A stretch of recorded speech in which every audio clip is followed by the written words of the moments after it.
a anticoagulação na prevenção do AVC. Então, a primeira coisa é o seguinte, quais são as indicações para a anticoagulação ser efetiva para evitar um AVC? A principal indicação é a ocorrência de uma arritmia cardíaca chamada fibrilação atrial. Na fibrilação atrial, existe uma parte do coração que é o átrio, que ele não fica naquele ritmo comum de funcionamento, contração e relaxamento, e ele tende a deixar o sangue um pouco mais parado, tá? E esse sangue parado, ele facilita a ocorrência de formação de coágulos, pequenos fragmentos de sangue ali agrupado, e esse coágulo ele pode sair do átrio, ir para a circulação, que vai levar para o cérebro e provoca um AVC. Então, a fibrilação atrial é uma. Os pacientes que têm trombos intracardíacos, né, por exemplo, faz um ecocardiograma, principalmente após o infarto do miocárdio, e ele encontra ali um trombo no coração, ou no trombo no próprio átrio também esquerdo, tá? Algumas situações que a gente chama de trombofilias, que são condições que facilitam a trombose venosa, e isso também é capaz de provocar um AVC, tá? Por exemplo, pode ter trombose venosa, que vai ganhar a circulação arterial pela ocorrência de um forama oval patente, né? Ou seja, o coração entra pelo lado, o sangue entra esse coágulo, na verdade, ele vai entrar pelo lado direito do coração e vai atravessar para o lado esquerdo, e aí ele pode ganhar a circulação que vai para o cérebro, vai provocar um AVC. Ou então pode ocorrer tromboses diretamente no sistema arterial do cérebro, ou então, assim, se a gente for pensar uma outra causa mais rara, a própria trombose venosa cerebral.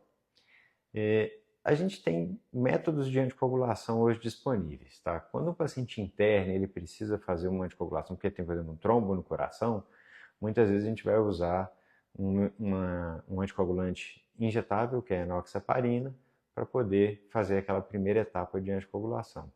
Na sequência, a gente passa para uma droga oral. Já, por exemplo, na fibrilação atrial, normalmente, mesmo após um AVC, a gente já entra direto com o anticoagulante definitivo. E a gente tem dois grupos importantes, tá?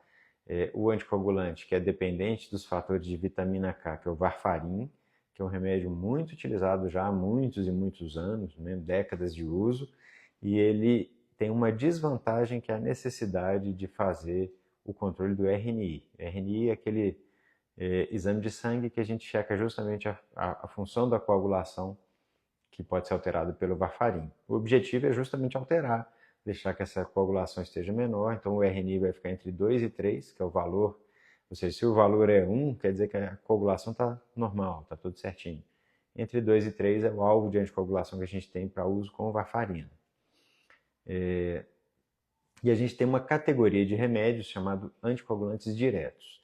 Os anticoagulantes diretos, eles têm uma vantagem, que eles não precisam de tomar o RNI, de fazer a medição do RNI, eles têm a capacidade de promover uma anticoagulação mais rápida, tá? Então, às vezes o paciente com varfarin vai demorar 3 a 5 dias para estar anticoagulado. Já quem toma o anticoagulante direto, normalmente no primeiro dia ele já está anticoagulado e vida que segue, tá? E a gente tem 4 representantes nessa classe, que é o rivaroxabana, o apixabana, a edoxabana e a dabigatrana, tá? Cada um tem uma indicação, o outro um pouquinho diferente, mas de forma geral, a gente pode usar qualquer um dos 4, por exemplo, na prevenção de uma recorrência de AVC num paciente que tenha fibrilação atrial, que é a melhor indicação que tem para esses medicamentos dentro do contexto do AVC isquêmico, tá? Quando é que a gente vai escolher um, vai escolher outro? Tá? Se eu tenho um trombo intracardíaco, é mais provável que a gente use varfarin, mas apesar de que hoje já tem algumas evidências sugerindo o uso dos anticoagulantes diretos. Se o paciente tem fibrilação atrial, a gente sabe que o anticoagulante direto ele é a primeira escolha atual. No caso da trombose venosa cerebral, a gente está ali numa situação de um pouco mais de dúvida, tá? Porque em algumas situações a gente pode até começar a anticoagulação com o anticoagulante direto, em outros a gente precisa entrar com a anticoagulação com varfarina, né? Aqui tem um pouquinho assim, os estudos eles não são muito claros para apontar quem que é o superior, sabe? Então por isso fica essa dúvida. Então o que acaba acontecendo muito assim é de um paciente que está com quadro de trombose venosa cerebral que está melhor, a gente usa o anticoagulante direto, e aqueles que estão mais graves a gente tende a deixar um pouco com varfarin primeiro. E tem algumas situações que a gente tem uma preferência maior pelo varfarin, por exemplo, como um paciente que tem síndrome do anticorpo antifosfolípide, que é uma situação que ele tem uma tendência de ter anticoagulação e, e aí o varfarin vai funcionar melhor. O que é o mais importante dessa situação? Tá? Um aspecto que não pode ser deixado de lado é que a gente tem que tentar deixar essa anticoagulação o mais eficaz possível. Então, se a pessoa usa varfarin, fazer o acompanhamento regular, medindo o RNI de tempo em tempo, para poder ver se ele está dentro da faixa terapêutica, evitar alimentos que tenham muita vitamina K, que podem interferir no resultado, na eficácia do varfarin. E, assim, não fazer nenhuma suspensão brusca por alguma razão específica, sempre consultar o médico que recomendou a anticoagulação. No caso dos DOACs, a gente tem alguns deles, como a rivaroxabana, que tem que ser tomado com alimento, e outros que tem que ser tomados de 12 em 12 horas. Então, tentar respeitar isso.